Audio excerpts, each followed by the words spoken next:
오늘 성경 본문 말씀은 사도행전 13장 1절에서 4절까지만 읽었는데요. 전체 내용은 13장, 14장 내용을 가지고 오늘 하나님 말씀을 함께 나누기를 원합니다. 사도행전 13장에 들어서면은 이제 본격적인 이방인 전도가 계시가 됩니다. 12장까지는 예루살렘 교회를 중심으로 한 성령의 역사가 이제 13장부터는 수리아 안디옥 교회로 옮겨지게 되고 이제 복음 사역의 중심도 베드로에서 바울로 전환되게 됩니다. 하나님은 한 곳에 국한되거나 특징인에게 매여 있는 분이 아니시며 성령의 역사는 모든 것, 모든 사람에게 다 열려 있다는 거죠. 성경 13장 2절과 4절을 제가 읽겠습니다. 주를 섬겨 금식할 때에 성령이 이르시되 내가 불러시키는 일을 위하여 바나바와 사울을 따라 세우라 하시니. 그리고 4절 일부분입니다. 또 두 사람이 성령의 보내심을 받아. 전도와 선교의 주역은 사람이 아니라 성령이라는 것을 우리가 알 수 있습니다. 그러므로 교회와 사람은 늘 성령 충만을 위해서 기도해야 합니다. 힘써야 합니다. 성령은 사울과 바나바를 세워서 이방 선교를 시작합니다. 이를 바울의 1차 선교 여행이라고 하며 안디옥 교회를 중심으로 해서 사울과 바나바 그리고 마가 요한이 동행하게 됩니다. 1차 선교 여행은 AD 47년에서 49년까지 2년 정도에 이루어졌습니다. 전도 지역 대상은 구브로와 남부 갈라디아였습니다. 현재로 본다면 사이프러스와 터키 남부 지역을 전도를 한 겁니다. 1차 선교 여행의 의의는 성령께서 이방 선교의 문을 본격적으로 열었다는 데 있습니다. 이미 우리가 사도행전을 볼 때 고넬료나 이디오피아 내시에게 전도한 이력은 있지만 그것은 개별적인 또 제한적인 것에 반면에 바울은 1차 선교 여행을 시작함으로 말미암아 대중적이고 포괄적인 이방 선교가 시작되었음을 이제 나타내고 있습니다. 또 다른 두 번째 의의는 1차 선교 여행을 통해서 갈라디아 각 지역에 교회가 세워지고 제자들이 생기게 되었다는 의의가 있습니다.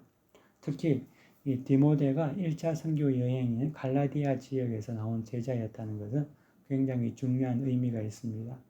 하나님의 나라는 숨겨진 새로운 인물들을 통하여서 확장이 됩니다.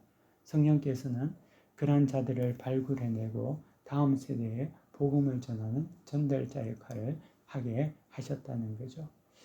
1차 선교 여행의 지도를 여러분들 잠시 한번 보시면은 우리 안디옥에서 출발해서 실루기아에 내려와서 구브로 섬으로 이제 가게 되고 이제 초록색 이제 그림 표시가 이제 가는 방향입니다. 그리고 이제 버가에서 안디옥 그리고 루스드라 데베 다시 붉은색으로 돌아가는 여정을 이제 기록해 두고 있습니다.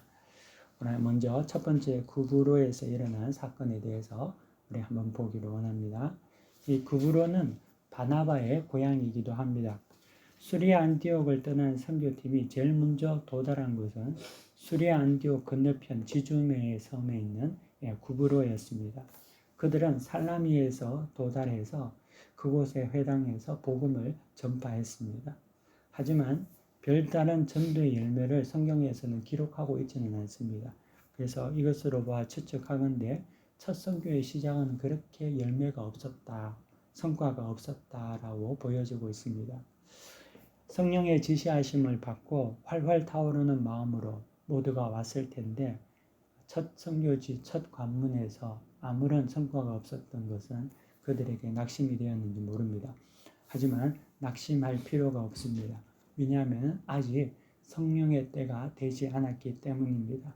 아직 그곳에 성령 받기로 작정된 사람이 없었다는 거죠. 주의 역사에 동참하고 있기만 한다면 우리는 조급해 할 필요가 없습니다.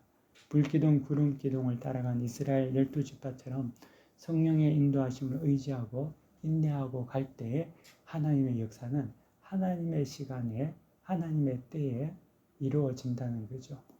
우리는 자꾸만 우리의 때, 우리의 생각으로 하려다 보니까 실패할 때가 많습니다.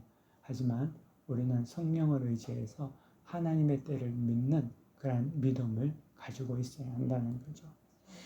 선교팀은 살라미에서 이제 정반대에 있는 바보라는 도시까지 섬을 횡단하여 가게 됩니다. 이 살라미에서 바보까지의 거리가 180km 정도 떨어진 거리입니다. 이 바보라는 곳은 총독 관저가 있는 구브르에 있는 가장 큰 도시였습니다. 그리고 그곳에는 바예수라고 하는 유대인 거짓 선지자가 있었습니다. 그는 로마에서 파견해온 총독 서기오 바울의 자문관과 같은 일을 하며 곁에 있었던 자였습니다. 사울과 바나바가 복음을 전하게 될 때 이 서기오 바울은 지혜 있는 사람이라고 성경은 증거하는데 이 사람은 복음에 대해서 관심을 갖게 되었다는 거죠. 지금까지 거짓 선지자 바예수에게 듣던 것과는 전혀 다른 진리의 말씀이 그 마음속에 들어온 겁니다. 그렇기 때문에 그 영이 반응하기 시작하고 매료가 되었던 거죠. 깊은 어둠에 묻혔던 그 영혼에 한 줄기 서광의 빛이 들어왔다는 겁니다. 서기오 바울은 헬라인으로서 헬라 철학과 신화에 대한 세계관을 가지고 있는 자였고 또 바예수를 가까이 한 것으로 보아 미신적인 일, 마술에 관한 관심도 많이 있었던 것 같습니다. 이는 그가 영적인 갈급함이 있었다는 것을 우리는 알 수가 있죠. 그래서 어쩌면 그는 그 바예수라는 거짓 마술사를 곁에 두고 저급한 영적인 만족을 누리면서 살아가고 있었는지 모릅니다. 그러던 중에 사울과 바나바를 통한 복음을 접하게 되면서 그는 변화를 느끼게 됩니다. 진리의 맛을 보게 된 것이죠. 거룩한 성령에 대한 영혼에 대한 감지가 생긴 것입니다. 이는 마술사 바예수가 전해줬던 것과는 전혀 다른 생명이 신비롭고 거룩한 그러한 영이었다는 겁니다. 이를 눈치챈 마술사 바예수는 어떻게 하든지 이 회방을 놓고 이간질을 하게 합니다. 성경 13장 8절에 보면은 이렇게 적혀 있습니다. 그들을 대적하여 총독으로 믿지 못하게 힘쓰니, 힘을 썼다고 하는 말은 어떻게 하든지 총독이 믿지 못하게 하기 위해서 수단과 방법을 가리지 않았다고 성경은 증거하고 있죠. 그때 바울이라고 하는 사울이 성령 충만하여 10절과 11절 이렇게 기록되어 있습니다. 이르되 모든 거짓과 악행이 가득한 자요 마귀의 자식이요 모든 의의 원수요 주의 바른 길을 굳게 하기를 그치지 아니하겠느냐. 보라 이제 주의 손이 내 위에 있으니 내가 맹인이 되어 얼마 동안 해를 보지 못하리라 하니 즉시 안개와 어둠이 그를 덮어 인도할 사람을 두루 구하는지라. 아멘. 이런 놀라운 일이 일어났다는 겁니다. 총독 서기오 바울은 이 일을 보고 예수에 대한 믿음이 더욱더 생겼고 주의 가르침에 대한 매우 놀랐다고 성경은 정하고 있습니다.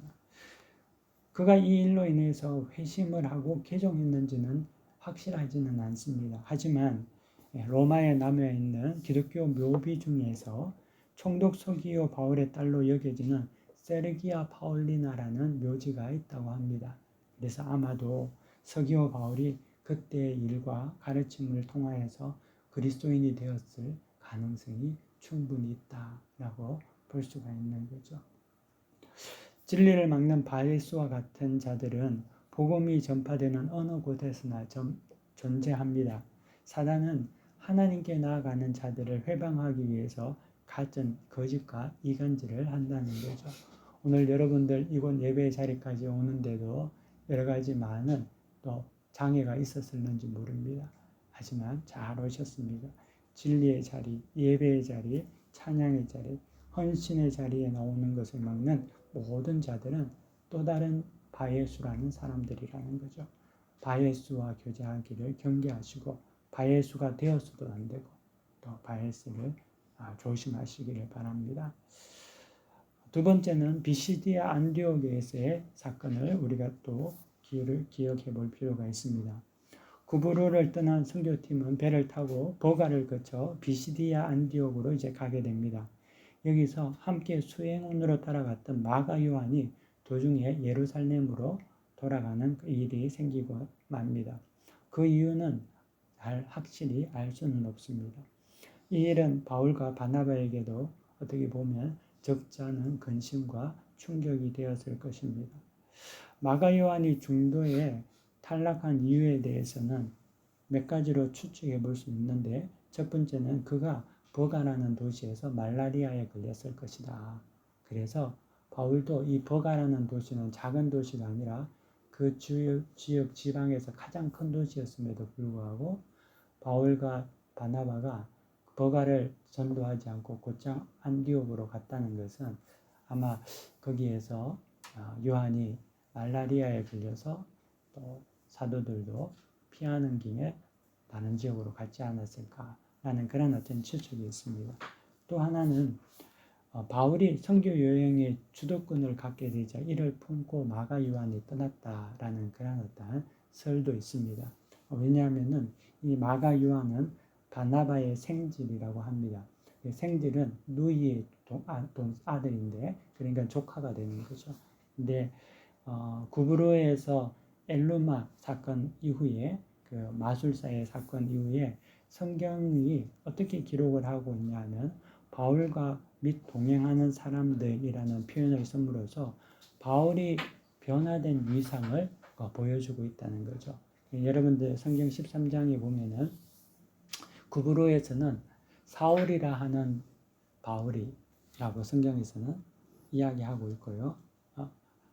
그리고 이제 구브로에 들어오게 되면은 성경을 한번 보면은 13장에 보면은 바울과 동행하는 사람들이라고 이렇게 이야기해서 이제 바울이 먼저 중심 인물로서 바나바보다 앞서는 것을 볼 수가 있다는 거죠.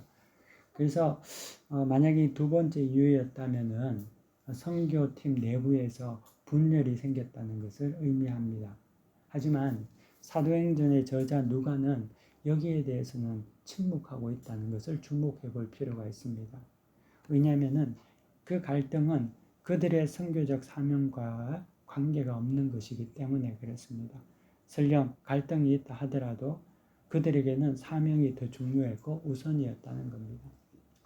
우리는 교회 생활을 할 때, 또 신앙과의 어떤 교제를 할 때 자그마한 갈등이 있으면 그로 말미암아 모든 것을 중간에 그만두고 떠나는 경우가 비일비재하지요. 하지만 바울과 바나바는 설령 우리는 추측하지만 갈등이 있었다 하더라도 그들에게는 그 갈등이 중요한 것이 아니라 복음 사역이 더 중요했다는 겁니다. 한국 사람은 이런 말 잘한다고 하잖아요.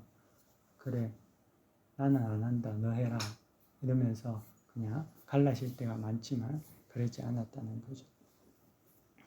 마가가 떠난 후 비시디의 안디옥에 두 사도는 이르게 됩니다. 이곳 회당에 바울과 바나바는 안식일에 들어가게 됩니다. 당시 회당장은 성경 낭독자와 설교자를 선정하는 권한과 의무가 있었습니다. 두 사람은 방문객이었지만 바나바는 외인이었고 또 바울은 가말리엘 문화에서 배웠던 사람이었기 때문에 그들은 충분히 설교를 초청받을 수 있는 그러한 자격이 있었던 것 같습니다. 바울이 성경을 풀어서 비시디아 안디옥 회당에서 예수 그리스도가 주시라는 것을 증거하게 됩니다. 첫 안식일에 설교를 들은 사람 중에 몇몇 사람들에게서 영적인 성령의 반응이 일어나게 됩니다. 성령께서 작정한 사람들이 그곳에 있었다는 거죠. 그들은 다음 안식일에도 말씀을 더 전해주기를 바울에게 요청을 했습니다. 지금까지 율법을 낭송하고 메시아에 대한 대망 속에서 사람들은 살았습니다. 하지만 그들은 율법을 잘 깨닫지는 못했다는 거죠. 교회를 나와도 복음을 이해하지 못한다는 것. 예수를 믿어도 예수님께서 나를 위해 죽으신 그 십자가의 은혜에 대해서 이해하지 못하고 그것이 내 속에 자리 잡지 못하고 있던 것 같이 그 당시 유대인들도 율법을 보고 성경을 읽었지만 하나님의 뜻을 전혀 알지 못했다는 거죠. 하지만 바울의 설교로 말미암아 비시디의 안디옥에 있는 선택받은 사람들에게서 성령의 역사가 나타나게 된다는 겁니다. 다음 안식일이 되니까 폭발적으로 사람들이 말씀을 들으려고 회당에 찾아오게 됩니다. 하지만 유대인들의 방해로 더 이상 가하지 못하게 됩니다. 하지만 성경은 이렇게 이야기합니다. 이방인들이 듣고 기뻐하여 하나님의 말씀을 찬송하며 영생을 주시기로 작정된 자는 다 믿더라 라고 기록하고 있습니다. 영생을 주시기로 작정된 자가 다 믿었다는 거죠. 믿음이라는 것은 하나님께서 주셔야지 받는 것입니다. 내가 믿고 싶어서 믿어지는 것은 아니라는 거죠. 그렇기 때문에 우리가 이 자리에 예수를 믿음으로 이 자리에 있다는 것은 얼마나 큰 복인지 모릅니다. 왜냐하면 그 은혜를 하나님으로부터 받았기 때문이죠. 선교사의 사명이 얼마나 귀한 것인지 모릅니다. 그들이 가는 곳곳마다 성령의 임재가 부릴 듯합니다. 마치 화마가 이 산에서 저 산으로 번져가듯이 성령의 불도 이 사람 저 사람에게 퍼져갔습니다. 왜 여러분이 선교사를 위해서 기도해야 합니까? 그들이 복음을 들고 산을 넘기 때문에 그렇습니다. 바울은 1차 선교 여행 동안 2,000km의 거리를 다녔습니다. 복음 전도자들이 성령 충만하도록 기도하는 여러분들이 되시기를 축원합니다. 또한 복음 전도자들을 이모저모로 섬기고 돕는 자들이 되기를 축원합니다. 세 번째는 이고니온이라는 도시에 대해서 함께 생각해 보겠습니다. 유대인의 시기로 안디옥에서 더 이상 머무르지 못한 바울이량은 그곳을 떠나 이고니온이라는 곳으로 가게 됩니다. 그들이 도달하는 곳곳마다 성령의 역사가 활발하게 일어났습니다. 제자들이 생겨났습니다. 동시에 복음의 악감을 품은 유대인들이 따라다니며 거짓 선동과 악감을 군중에게 품게 했습니다. 그럼에도 두 사도는 그곳에서 오래 거주하며 담대하게 복음을 전가합니다. 여기서 담대히라는 것이 굉장히 중요합니다. 그들의 공격과 위협에 움츠러들지 않고 두 사도는 담대했습니다. 담대할 수도 있었던 이유는 그들이 가진 복음이 진리였기 때문에 그렇습니다. 그러므로 복음 전도자는 성령으로 충만해야 합니다. 14장 5절에서 7절까지에 보면은요, 이방인과 유대인과 그 관리들이 두 사도를 모욕하며 돌로 치려고 달려드니 그들이 알고 도망하여 루가오니아에서 두 성 루스드라와 드베와 그 근방에 가서 거기서 복음을 전하니라. 아멘. 그들은 담대히 복음을 전했습니다. 생명의 위협을 느낄 정도의 그러한 위협 가운데서 복음을 전했죠. 예수님께서는 제자들에게 복음을 전할 때 당할 고난을 예고해 주셨습니다. 그러므로 주를 따르는 모든 제자들은 복음 때문에 고난 당할 것을 예상하며 살아가야 합니다. 복음을 단지 이 땅에 행복을 얻는 수단으로 여긴다면 복음을 이해할 수 없습니다. 복음은 십자가 위에서만 발견할 수 있다는 거죠. 복음적인 삶을 살다가 배척을 당하고 멸시당하고 무시당하고 미움당하고 배신당하고 사기당하고 이런 일을 당한다고 해서 특별히 여러분들이 놀랄 필요가 없습니다. 왜냐하면 그 걷고 있는 그 길이 바른 길이기 때문에 그렇습니다. 네 번째 성 루스드라에 대해서 함께 보겠습니다. 이고니온에서 도망친 바울이랑은 루스드라에서 전도를 합니다. 성경 8절에서 10절까지 14장입니다. 루스드라에 발을 쓰지 못하는 한 사람이 앉아 있는데 나면서 걷지 못하게 되어 걸어본 적이 없는 자라. 바울이 말하는 것을 듣거늘 바울이 주목하여 구원받을 만한 믿음이 그에게 있는 것을 보고 큰 소리를 이르되 내 발로 바로 일어서라 하니 그 사람이 일어나 걷는지라. 아멘. 성령의 역사는 건강하고 부유한 자에게만 임하는 것이 아니라 가난하고 또 병약한 자들에게도 임합니다. 루스드라의 땅, 가장 비참하고 암울한 삶을 사는 자에게도 임했다는 거죠. 바울은 루스드라에서 나면서 걷지 못한 사람을 만납니다. 그가 바울이 전한 예수의 복음을 듣고 믿음이 생겼습니다. 믿음은 들음에서 난다고 했는데 그에게도 복음을 듣고 자신이 죄에서 용서를 얻고 영원한 생명을 얻는 구원의 소망이 그에게 생긴 것입니다. 바울이 보니 그에게 동일한 성령의 기운이 있음을 감지하게 됩니다. 바울이 그에게 큰 소리로 일어나라 라고 선포하자 그가 걷게 되는 그러한 기적이 일어납니다. 이로 인하여서 루스드라에서는 큰 소동이 나타나게 됩니다. 루스드라는 로마의 퇴역 군인들이 거주하는 도시로서 제우스를 섬기는 그러한 헬라 문화가 강한 도시였습니다. 바울 일행이 나면서 걷지 못한 사람을 낫게 한 일로 무리들이 몰려와서 바울 일행을 하늘에서 내려온 제우스와 헤르메스라고 부르며 제사를 지내려 하는 일이 소동이 발생하게 된 것이지요. 이렇게 무리의 특징은 영적인 자각이 없다는 데 있습니다. 초월적인 기적을 보면은 그들은 다 숭배하게 됩니다. 그것이 무리의 특징이라는 겁니다.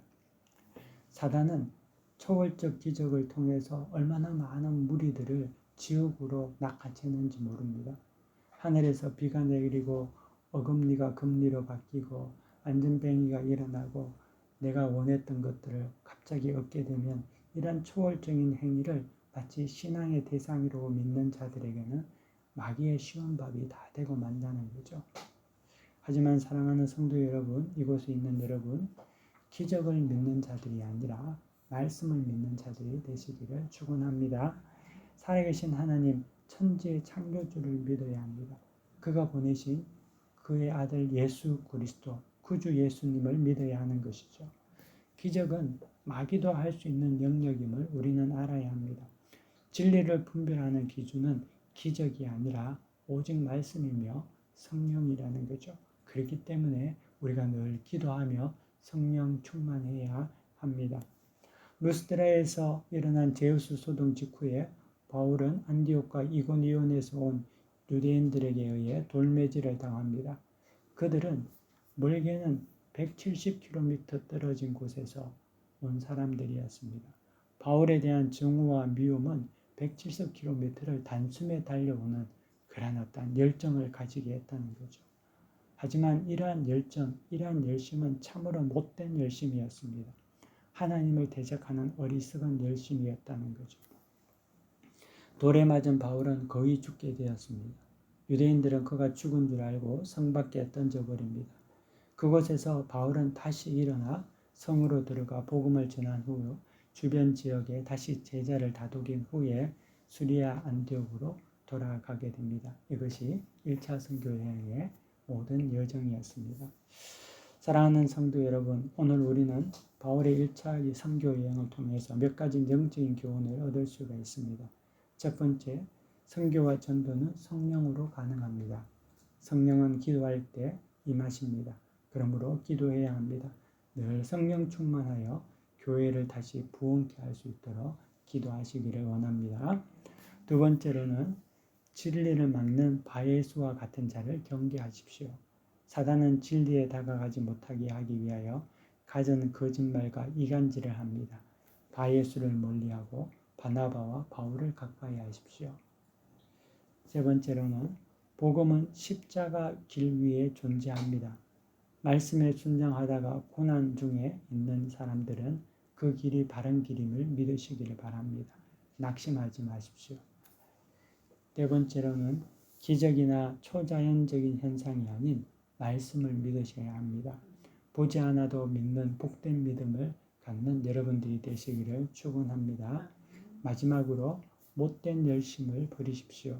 어리석은 열심은 심판을 자초합니다. 특히 세상 일에 대한 열심은 하나님께로부터 멀어지는 어리석은 열심이 되고 만다는 것이죠. 이 시간 오늘 하나님께서 우리에게 주신 말씀을 기억하면서 순종과 결단의 기도를 드리도록 하겠습니다. 함께 다 같이 기도하겠습니다. 하나님 감사합니다. 오늘 이 시간 주의 말씀을 통하여서 우리에게 은혜를 더하심을 감사합니다. 주여 이 시간 성령의 기름 부어주시고 오늘도 우리에게 주신 말씀을 붙잡고 나아가게 하여 주시기를 원합니다. 성령 하나님 아버지 우리에게 성령의 충만함을 더하여 주시옵소서. 하나님 아버지 또한 진리를 막는 바예수를 경계하게 하여 주시고 하나님 아버지 우리가 복음을 위해 살아가다 고난당한다 하더라도 낙심하지 않게 하여 주시고 그 길이 복음의 길 위에서 온전히 서 있다면 그 길이 맞는 길임을 우리가 깨닫게 하여 주시옵소서. 기적이나 초자연적인 현상이 아니라 하나님 말씀을 믿는 자들 되게 하시고 또 못된 열심을 다 버리는 우리가 되게 하여 주시옵소서. 존귀하신 하나님 감사합니다. 오늘 우리에게 주의 말씀을 통하여서 우리에게 또한 우리의 갈 바를 또 우리가 행하여야 할 바를 알게 하실 줄 믿습니다. 거룩하신 하나님, 우리에게 성령의 충만함을 허락하여 주시고 진리를 막는 바예수와 같은 자를 경계하게 하시고 복음의 삶을 살다가 낙심하지 말게 하여 주시옵시고 오직 말씀을 믿음으로 말미암아 보지 않아도 되는 믿는 복된 믿음 가지게 하여 주옵소서. 특별히 하나님, 우리에게 못된 열심을 버리시사 어리석은 열심을 통하여서 하나님으로부터 멀어지는 자들이 되지 않게 주여 우리를 붙잡아 주시옵소서. 감사드리며 예수님 이름으로 간절히 기도 올려드립니다. 아멘. 이제는 우리가 함께 찬송가 415장 찬송 부르시겠습니다.